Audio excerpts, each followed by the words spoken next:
Okay, I'm going to give you 3.5 reasons right now why you need to sell your house right now and secure that equity in your house. And I'm going to give you one reason why you shouldn't. Okay, reason number one. Despite what the media is saying about all the doom and gloom and all of the imminent crash and what's going to happen in the real estate marketplace, the fact of the matter is that people really don't know. They really don't know.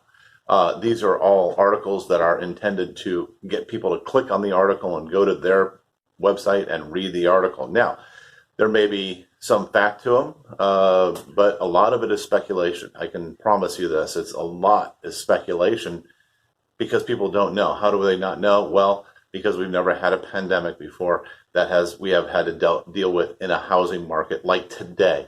Last pandemic, 1918. Check out my video that I did on the truth of selling your house during quarantine, and I'll explain how that all works. But in the end of the day, it's all speculation. So we don't know what is really going to happen. Reason number two, forbearances are not what we think. So, when this whole thing started, the federal government came out and said, hey, we're going to implement a program where people can get a forbearance on their home, and they're saying up to 12 months, penalty-free, cost-free, and all of that, so that you can get through this pandemic without having to worry about your mortgage payment. My God, we can go through this. We can get our housing situation stabilized and give us 12 months to get back into recovery mode. Well, one of the things that's happening right now is the government has implemented a few different things that are throwing hurdles in the way. And what I mean by that is that they're saying that, or I should say, giving the permission to the banks to put these hurdles in the way, where they're saying, well, we're only going to give you a forbearance for 3 months, okay? And if they give you a forbearance for 3 months, in a lot of cases, we're hearing all these stories about people coming back saying the bank wants to be repaid that 3 months plus the current payment at the end of that forbearance period. And it's like, that doesn't make any sense whatsoever. And so if that is the case, where they're asking people to pay back those 3 months plus their current payment to be current, then and people haven't been working, or they're just living off of unemployment, how are they going to do that? It doesn't make sense whatsoever. And so the argument is, in the lending community and in the real estate community, is that the powers that be are just trying to set this up as another foreclosure market where homes are going to go into a foreclosure status. Now, one of the things that they talk about is how you can, if you get to the end of that forbearance period and you say, look, I can't make the balloon payment, because that's what they're calling it. They're actually calling it a balloon payment. Then you can do a loan modification and adjust your loan and all that stuff. But that takes months, and in some cases, it's just going to get outright declined. So they're kind of setting it up as, not really that win-win-win that we thought it was all going to be when it was originally announced. And you got to think about it. The banks, in a sense, are, private institutions, and they can kind of do and say what they please, as they have demonstrated many, many times in the past. And of course, there's the battle between the banks, the conversation where they're arguing about, what is okay and what's not okay. So this is a very important thing to keep an eye on and see how it's going to affect the marketplace, unless some very, very strict rules are put into place that say you cannot charge penalties and fees, and you have to do a forbearance up to 12 months. And I can share a lot more details about this with you when we talk. There's no reimbursement process. That loan could be in forbearance and remain in an MBS pool for as much as a year, because the CARES Act says you can take 6 months and take a 6-month extension. At the end of the year, then you work out some form of sort of repayment plan with the mortgage servicer, which could either be a balloon, but it might be payments over time. And if you've got a year's worth of deferred payments, you're going to need to pay that back probably over years following. So this is an incredible amount of liquidity that's going to be extended out into off the servicer's balance sheets and sit out there waiting for reimbursement someday down the road. The only way they'll get reimbursed quickly is if the borrower defaults. I think it's a distorted incentive that the FHFA has created on servicers where in some ways they might be better off if the borrower defaults after forbearance rather than trying to improve because they don't get repaid for a long time down the road. It's really an outrageous policy going back to our previous conversations we've had. Okay, reason number 3. So this is what I call phase 1, phase 2. Okay, so what's going to happen, in my opinion, is that if we take a look, we've been now dealing with this quarantine and the pandemic in general for a couple of months now. And a lot of people have chosen not to put their house on the market during those times. And usually we'll have, over 100 plus per day put their house on the market. But you can see the numbers show that the inventory, not the values, but the inventory has been dropping significantly because people just don't want to deal with having people come through and touch their stuff when they don't know what, the real ramifications are going to be of spreading this virus even further and, and illness and such. So rightfully so, they've held off, but that becomes a pent-up demand in a sense as far as inventory that's going to come on the market. So on phase 1, what I see happening is that immediately as soon as the quarantine is lifted, and it will be lifted on some day, when that day comes, all of a sudden, all these people are going to put their house on the market right away in the first week, week and a half. Okay, and so you're going to see a sudden spike in inventory. That sudden spike is going to create a huge competition issue.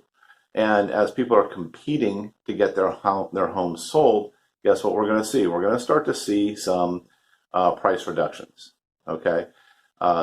Because people don't want to sit around and wait. We're used to selling houses fast in the Southern California market. And if they have to wait months and months and months to get their house sold while the price goes down, could be a little sketchy. But now here's what I call phase 2.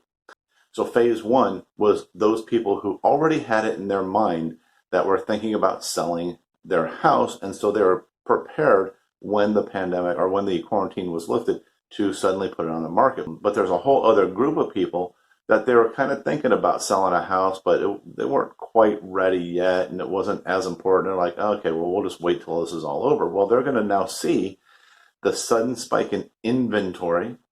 They're going to see the activity going down as far as price reductions and things like that. And now they're going to react. And it could be 3, 4, 5, 6 weeks in, and all of a sudden we're going to have a whole new set of sellers jump in the marketplace. Boy, we need to sell our house now because it's going down, is what the perception is going to be. And I guarantee you the headlines are going to reflect that. Whether it's true or not exactly, we can't say. But, you've heard the saying, if it's on the news, it's true. And that's what everybody believes. And so it becomes, a panic. But that aside, that's what's going to happen, in my opinion. We're going to have phase 1. We're going to have phase 2. And so if you wait until those happen, then you're going to be caught up in that, okay? But if you get your house on the market now, and yes, people are selling their house during quarantine, absolutely every single day of the week, and they're still getting very good prices for their houses. In some cases, they're getting multiple offers. But I've got one more reason, or half a reason number 3.5, of why you might want to sell your house right now. Okay, reason 3.5 has absolutely nothing to do with Clorox wipes or avocados. Okay, so reason 3.5 is actually very simple.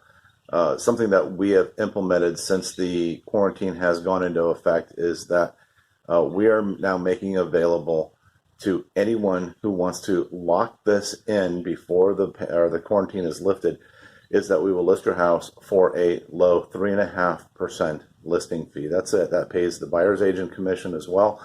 And so you're covered that way. That way you don't have to go out and try and find somebody who, number one, knows how to sell a house during a quarantine, or even following the quarantine, who has the marketing skills to do it.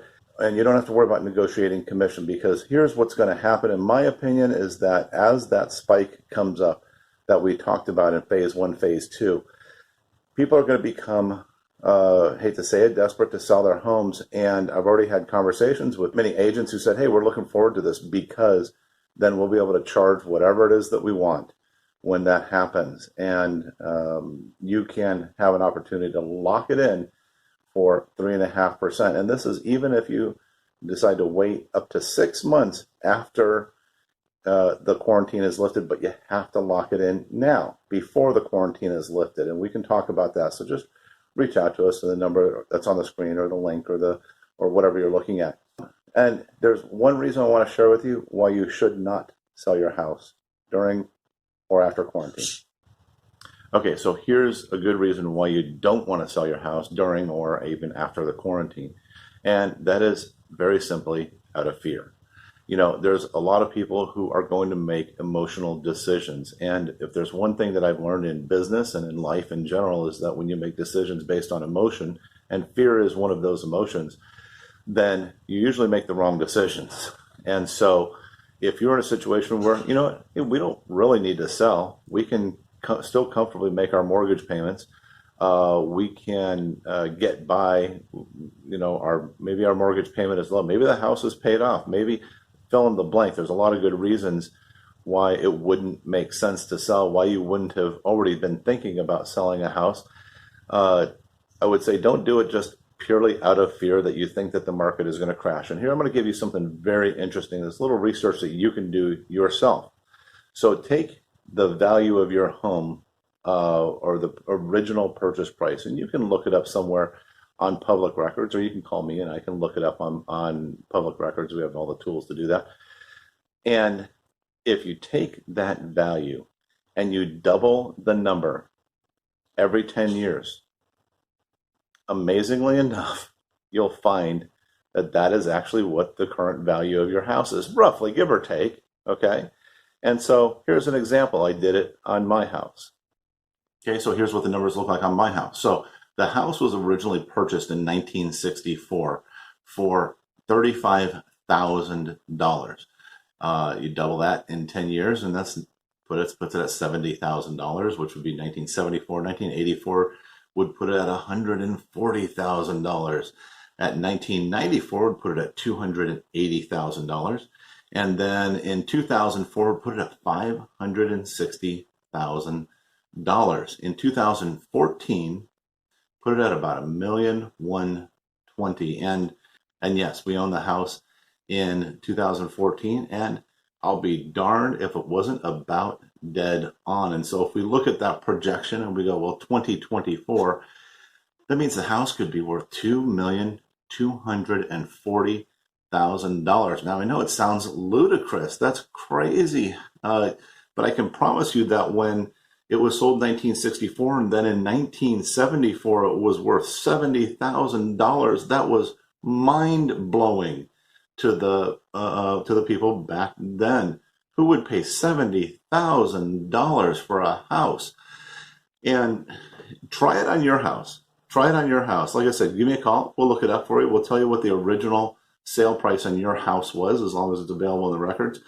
And then we'll run those calculations out and tell you ballpark what the value is. And the whole point of this is that if you're in a situation where you, like I said, weren't thinking of selling, don't make a sale out of fear, because chances are the value is still going to go up over the next years, as it has done historically, ongoing forever. And I know people say all the time, well, it can't sustain that. And the reality is look, our population grows. As the population grows, as the cost of living increases, so does the price of the houses. That's just kind of what it comes down to.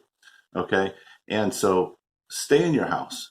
Okay, ride it out and let the value come back up. If the market does in fact go down, we still don't know what the real results are going to be. So, anyways, if you want to reach out to me, give me a call, text me, email me, click on the link, whatever it is that's on this page that you're seeing this video. And I'm happy to just have a conversation with you. There's no harm, no foul. There's no obligation. There's no commitment on your part whatsoever to list your house with me for sale. But we will find out through a process that I use, does it make sense? Is it worth it for you to sell your house now?